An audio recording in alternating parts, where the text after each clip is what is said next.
In this micro lecture, I'm going to talk about childhood TB and the challenges with the country implementation. I will present some basic facts about childhood TB. I will talk about WHO and partners' response, and we'll finish with some conclusions. The global TB burden of TB, as published in 2012 Global TB report, has estimated that about 490,000 children were having TB in that year, and that's about 5.6% of the total burden of 8.7 million. In the same year, about 64,000 children died from TB. However, the data does not include deaths attributed to TB-HIV, so we actually are aware that these estimates may be much lower than the truth is.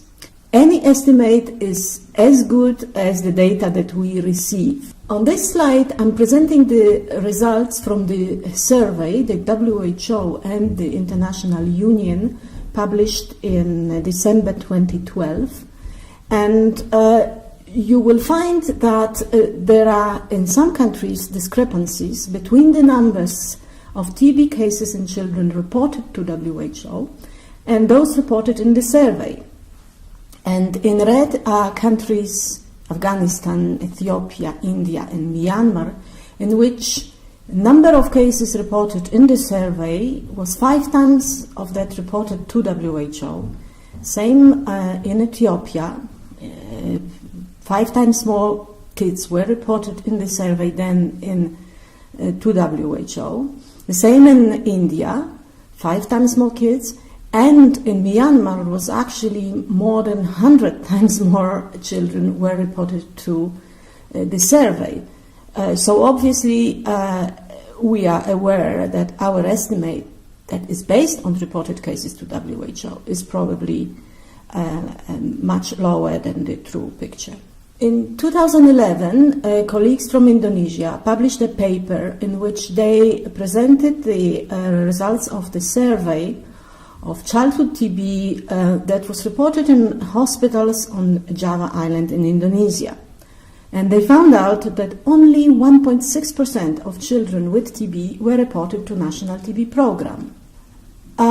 This slide shows the results of that survey, and you could see that out of the overall number of over 21,000 TB cases that were reported on the island of Java, over 4,800 were children, 53% of them younger than 5, and 75% of them were treated in non-teaching hospital, or in other words, district hospital. So why children with TB are not reported to the Ministry of Health and then subsequently to WHO? Well, first and foremost, we have to admit that confirmation of the childhood TB is not easy. And that's mostly due to lack of the accurate and reliable diagnostic tools. But also, I think that the global community, the global TB community, should be blamed a little bit, because for more than 2 decades we have been recommending that countries focus on smear-positive cases, mostly adults therefore, and so from that, as sort of consequences that became a routine practice, were that countries were using old reporting formats in which the age and sex disaggregation was only done for smear-positive cases. But also there were a few misperceptions that childhood TB is of low public health priority because it's not infectious, and that it could be addressed by addressing the TB in adults. Now, from the previous slide in Indonesia, we obviously have a problem with linking the hospitals and private providers with the national TB programs. And we also have lack of recognition of childhood TB importance within the existing child health programs as well as lack of advocacy on behalf of children with TB. A little bit of basics now on TB in children. The source of infection for a child TB is usually a close family contact. And children who are infected are much more likely to progress from infection to TB disease than the adults. About 43% TB in children are in those younger than 1 year of age, and 25% in those younger than 5. Most clinical forms of TB in children are actually pulmonary TB, but children with TB are generally not infectious due to possibacillary nature of their disease. Instead, they may get severe and lethal of extrapulmonary forms such as TB meningitis, disseminated TB, or TB with major vital organs like a kidney. Can TB in children be prevented? Probably everyone knows about the BCG vaccine, which is one of the oldest vaccines used in the world, and it is an important strategy for young children. It's given at birth with very high coverage in most of the world. However, it only partially protects against severe form of the disease in young children, but it does not protect against infection. So even vaccinated children can be infected with TB if they live in the household of the adult TB case. So indeed, diagnosis and treatment of adult cases is also important. One of the most important preventive activity that could be implemented and that is highly cost-effective and not very expensive is contact investigation of adult smear-positive cases and subsequently isoniazid preventive therapy given to children who are infected but do not yet have disease. On this slide, I'm showing the results of a decade-long work in Morocco that was published by my colleague Salah Othmani in 2008, showing the yield of case finding among contacts of TB cases.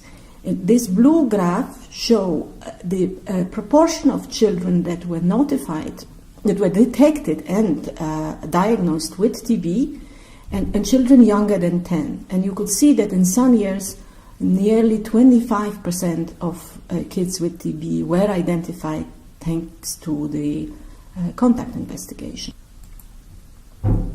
This is a photo that I took in India a few years ago that actually showed an effective implementation of IPT. This lady has TB, and she's just been given tablets by the health worker in the clinic, and this beautiful little girl is on isoniazid preventive therapy, and you could see in her hands that she's keeping the blister with tablets. So it can be done, and it should be done. How can TB in children be diagnosed? Usually children will have quite typical symptoms such as persistent cough, weight loss or failure to thrive, fever, fatigue, sometimes just reduced playfulness. They will be less active than the healthy kids. But the younger the child, the more these symptoms are becoming similar to those in pneumonia or other respiratory infection, and sometimes they are misdiagnosed. The history of contact with the active TB case is very important, and that is the household contact, but also a frequent non-household contact, such as a neighbor or a relative that is visiting regularly. The timing of the contact is important. It's usually children will get TB within 1 year from the contact. The clinical examinations and tests are the usual for respiratory infection, also vital signs and weight. And then whatever is available in the area, chest X-ray is important if available, tuberculosis skin test, HIV test, very important, especially in high burden setting, and sputum test. Unfortunately, many little children cannot expectorate sputum, so the induced sputum or gastric aspirates are going to be tested. WHO in 2010 has started recommending the new molecular test that gives results in 2 hours, and that test, known as expert MTB-RIF, is also recommended for children if available. For treatment of tuberculosis in children, we use exactly the same drugs as for the adults, with one exception, that the dosing is a little higher in children, and that's simply because they metabolize the active ingredients much quicker and need higher dose to achieve the same plasma level as the adults.